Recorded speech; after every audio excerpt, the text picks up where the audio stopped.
নমস্কাৰ এই মুহূৰ্তত আহি পৰিছে ৰাজ্যখনৰ বাবে খন্দিয়াৰ কেইবাটাও বিগ ব্ৰেকিং নিউজ। আজি 30 এপ্ৰিল অসমৰ লগতে ভাৰতৰ বিভিন্ন প্ৰান্তৰ পৰা খন্দিয়াৰ কেইবাটাও খবৰ আহি পৰিছে।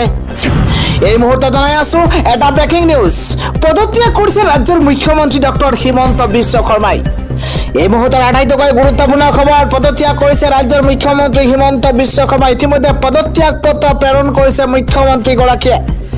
ৰাজ্যৰ মুখ্যমন্ত্ৰী হিমন্ত বিশ্ব শৰ্মাই পদত্যাগ কৰিছে। গুৱাহাটী উচ্চ ন্যায়ালয়ৰ বাৰ খণ্টাৰ সভাপতিলৈ প্ৰেৰণ কৰিছে পদত্যাগ পত্ৰ। এই মুহূৰ্তৰ ডাঙৰ খবৰ, এতিয়াৰ পৰা আৰু গুৱাহাটী উচ্চ ন্যায়ালয়ৰ বাৰ খণ্টাৰ সদস্য নহয় হিমন্ত বিশ্ব শৰ্মা। এই মুহূৰ্তৰ ডাঙৰ খবৰ, এতিয়াৰ পৰা আৰু গুৱাহাটী উচ্চ ন্যায়ালয়ৰ বাৰ খণ্টাৰ সদস্য নহয় হিমন্ত বিশ্ব শৰ্মা। কেইবাটাও অভিযোগ উত্থাপন কৰি এই সিদ্ধান্ত গ্ৰহণ কৰিছে হিমন্ত বিশ্ব শৰ্মাই। ডাঙৰ খবৰ, এই মুহূৰ্তত মাত্ৰ কিছু সময়ৰ পূৰ্বে পদত্যাগ কৰিছে হিমন্ত বিশ্ব শৰ্মা। এতিয়াৰ পৰা আৰু গুৱাহাটী উচ্চ ন্যায়ালয়ৰ বাৰ খণ্টাৰ সদস্য নহয় হিমন্ত বিশ্ব শৰ্মা। খন্দিয়াৰ আন এটা ডাঙৰ খবৰ হৈছে, আজি ঘোষণা কৰা হৈছে উচ্চতৰ মাধ্যমিক চূড়ান্ত পৰীক্ষাৰ ফলাফল। উচ্চতৰ মাধ্যমিক চূড়ান্ত পৰীক্ষাৰ ফলাফল ঘোষণা হোৱাৰ পাছতেই ৰাজ্যৰ ভিন্ন প্ৰান্তত এতিয়া আনন্দ আৰু উৎসাহ। বিভিন্ন প্ৰান্তত ভাল নম্বৰ লাভ কৰি সুখ্যাতিৰ উত্তীৰ্ণ হৈছে কেইবাগৰাকীও ছাত্ৰ ছাত্ৰী। ৰাজ্যৰ ভিতৰতেই প্ৰথম স্থান লাভ কৰিছে এইগৰাকী সাহিল সিদ্দিকী। আৰু সাহিল সিদ্দিকীয়ে প্ৰথম স্থান লাভ কৰাৰ পাছতে এবাৰ উৎফুল্লিত হৈ পৰিছে অভিভাৱক তথা বিদ্যালয়ৰ শিক্ষক তথা ছাত্ৰ ছাত্ৰী। উচ্চতৰ মাধ্যমিকত বিজ্ঞান শাখাত ৰাজ্যৰ ভিতৰতে প্ৰথম স্থান দখল কৰিছে এইগৰাকী সাহিল সিদ্দিকীয়ে। অসমৰ ভিতৰতেই বিজ্ঞান শাখাত সৰ্বোচ্চ নম্বৰ লাভ কৰিছে সাহিল। আৰু গোৱালপাৰাৰ ছায়েন্স ভিজন ছিনিয়ৰ ছেকেণ্ডাৰী স্কুলৰ ছাত্ৰ আছিল এইগৰাকী সাহিল সিদ্দিকী। সাহিল সিদ্দিকী সুখ্যাতি উত্তীৰ্ণ কৰাৰ পাছত এইবাৰ উৎফুল্লিত হৈ পৰিছে গোৱালপাৰাবাসী। উৎফুল্লিত হৈ পৰিছে সমান্তৰালভাৱে শিক্ষক শিক্ষয়িত্ৰী তথা শিক্ষাৰ্থীসকল। সাহিল সিদ্দিকীক আপুনিও জনাওক শুভেচ্ছা। ইফালে মেট্ৰিকত চতুৰ্থ স্থান পোৱা ৰাজীৱ পাল, এইগৰাকী ছাত্ৰ ৰাজীৱ পাল উজলিছে হায়াৰ ছেকেণ্ডাৰীটো। এবাৰ 95.4% নম্বৰ লাভ কৰি লখিমপুৰৰ লালুকলৈ গৌৰৱ কঢ়িয়াই আনিছে এইগৰাকী ৰাজীৱ পালে। ৰাজীৱ পালে নম্বৰ লাভ কৰিছে 95.4%। আৰু ৰাজীৱ পালে এই মুহূৰ্তত লখিমপুৰৰ লালুকলৈ কঢ়িয়াই আনিছে গৌৰৱ। ইফালে অহাৰ ভিতৰতে শীৰ্ষত আছে এইবাৰ ইৰছাদ ফাৰিহা। HS পৰীক্ষাত ৰাজ্যৰ ভিতৰতে উজ্বলি উঠিছে ইৰছাদ ফাৰিহা। তিনিটাকৈ বিষয়ত অসমৰ ভিতৰতে লাভ কৰিছে সৰ্বোচ্চ নম্বৰ। নগাঁৱৰ জুৰিয়াৰ ছাত্ৰী এইগৰাকী ইৰছাদ ফাৰিহাৰ সাফল্যৰ পাছতেই চৌদিশে এতিয়া উৎসৱমুখৰ পৰিৱেশৰ সূচনা হৈছে। নগাঁৱৰ জুৰিয়াৰ ছাত্ৰী ইৰছাদ ফাৰিহাৰ সাফল্যত এতিয়া উৎফুল্লিত হৈ পৰিছে শিক্ষক সমাজ, ছাত্ৰ ছাত্ৰীৰ লগতে অভিভাৱক। নগাঁৱৰ কনচেপ্ট জুনিয়ৰ কলেজৰ ছাত্ৰী আছিল এইগৰাকী ইৰছাদ ফাৰিহা। জীৱবিজ্ঞান গণিত দুয়োটা বিষয়তে সৰ্বোচ্চ নম্বৰ 100 নম্বৰ লাভ কৰিছে। অসমীয়াত ৰাজ্যৰ ভিতৰতে সৰ্বোচ্চ 99 নম্বৰ লাভ কৰিছে ফাৰিহাই। ৰাসায়ন বিজ্ঞানত ৰাজ্যৰ ভিতৰতে দ্বিতীয় সৰ্বোচ্চ নম্বৰ লাভ কৰিছে ফাৰিহাই, 98 নম্বৰ লাভ কৰিছে। পদাৰ্থ বিজ্ঞানত সমান্তৰালকৈ 97 নম্বৰ সংগ্ৰহ কৰিছে ইৰছাদ ফাৰিহাই। আৰু কেৱল ইংৰাজী বিষয়ত মাত্ৰ 68 নম্বৰ লাভ কৰি দুখ প্ৰকাশ কৰিছে ইৰছাদ ফাৰিহাই। কেৱল ইংৰাজীতেই অতি কম নম্বৰ লাভ কৰিছে ইৰছাদ ফাৰিহাই। HS পৰীক্ষাত ৰাজ্যৰ ভিতৰতে উজলিছে ইৰছাদ ফাৰিহা। খন্দিয়াৰ পৰৱৰ্তী ডাঙৰ খবৰ হৈছে, আজি উচ্চতৰ মাধ্যমিক চূড়ান্ত পৰীক্ষাৰ ৰিজাল্ট ঘোষণা হোৱাৰ পিছতে যিদৰে ৰাজ্যৰ ভিন্ন প্ৰান্তত এইবাৰ উৎসৱমুখৰ পৰিৱেশ। আৰু তাৰ মাজতে আন এটা বেয়া খবৰ, এইবাৰ শেষ হৈ গৈছে 15টাকৈ জীৱন। এইবাৰ অগ্নিকাণ্ডত হাহাকাৰ পৰিৱেশৰ সূচনা হৈছে। একেলগেই শেষ হৈ গৈছে শিশুসহ 15জনকৈ লোকৰ জীৱন। জীৱন্তে অগ্নিদগ্ধ হৈছে 15টাকৈ মানৱ জীৱন। এইবাৰ ভয়ংকৰ অগ্নিকাণ্ডত গুৰুতৰভাৱে আঘাতপ্ৰাপ্ত হৈছে 20ৰো অধিক লোক। পশ্চিমবংগৰ ঋতুৰাজ হোটেলত নিশা লাগিছে হাহাকাৰ। 10খন অগ্নি নিৰ্বাপক বাহিনীৰ বাহনে জুই নিয়ন্ত্ৰণৰ আপ্ৰাণ চেষ্টা চলাইছে। আৰু শ্বৰ্ট চাৰ্কিটৰ ফলত এই অগ্নিকাণ্ডৰ সূত্ৰপাতৰ সন্দেহ প্ৰকাশ কৰিছে একাংশই। মৃতকৰ ভিতৰত আছিল 2টাকৈ কণমানি শিশু। একেলগে শেষ হ'ল শিশুসহ 15জনকৈ লোকৰ জীৱন।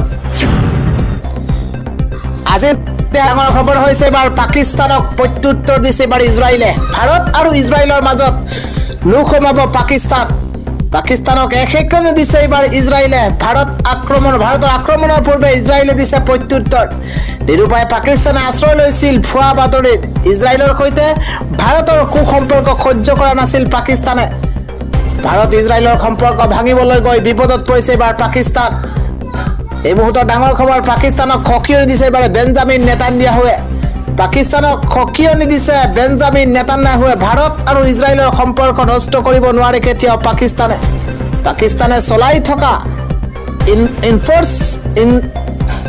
ইনফৰমেশ্যন ৱাৰক প্ৰত্যুত্তৰ এবাৰ ইজৰাইলৰ পাকিস্তানে ভাৰতৰ সেনা বিষয়াৰ ওপৰত কৰিছিল বিৰূপ মন্তব্য এই মন্তব্যৰ প্ৰত্যুত্তৰ এবাৰ ইজৰাইলৰ ভাৰত আৰু পাকিস্তানৰ সম্পৰ্ক ইমানেই মধুৰ যে শত্ৰুৱে তাক আঘাত কৰিব নোৱাৰে পাকিস্তানক উদ্দেশ্যে এই মন্তব্য কৰিছে ইজৰাইলে আজিৰ সন্ধিয়াৰ আন এটা ডাঙৰ খবৰ হৈছে সাংসদ প্ৰদ্যুৎ বৰদলৈক আক্ৰমণ কৰা মূল অভিযুক্তক গ্ৰেপ্তাৰ কৰা হৈছে এই মুহূৰ্তত ডাঙৰ খবৰ মাত্ৰ কিছুদিন পূৰ্বে সাংসদ প্ৰদ্যুৎ বৰদলৈক আক্ৰমণ কৰা হৈছিল আৰু আক্ৰমণ কৰা মূল মাষ্টাৰমাইণ্ড মূল অভিযুক্তক গ্ৰেপ্তাৰ কৰা হৈছে প্ৰাক্তন কংগ্ৰেছী ইমদাদুল ইছলামক গ্ৰেপ্তাৰ এবাৰ বটদ্ৰৱা আৰক্ষীৰ মুখত কলা কাপোৰ পিন্ধি দুদিন পূৰ্বে আক্ৰমণ কৰিছিল সাংসদ প্ৰদ্যুৎ বৰদলৈৰ লগতে বিধায়িকা শিৱামণি বৰাকো কৰিছিল আক্ৰমণ গ্ৰেপ্তাৰ হোৱা ইমদাদুল ইছলামক কিছুদিন পূৰ্বে বহিষ্কাৰ কৰিছিল কংগ্ৰেছে আৰু জিলা পৰিষদৰ টিকট